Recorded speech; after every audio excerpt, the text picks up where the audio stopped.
na tayong inumin. Thank you, Lord. Meron pa yung gin dyan. Oh my God. Thank you, Lord. I love you, Lord. Salamat sa mga nagluto. Salamat, Lord. Salamat. Pinahintay kami ni alas 3. Fresh pala yan. Di mas mura dun sa ano daw? Tayo sa dun sa baba. Magkano sa baba? Oo. 85 yung... Isa lang kasi din sa inyo. Dun sa amin, 38 na. Hipon time. Ako din ilagay ko. Nilagyan mo uli ng barbecue beef.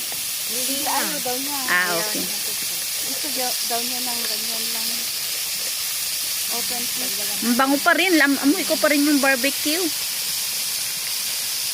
Ikaw kaya, sabi mo noon ikaw ang i-barbecue nang pag wala kang makuha. Bakit may nakuha naman akong crabs ah? Ayaw niyo lang iluto. Lahat pala di ko tinapon nila. Ipinriding dyan eh.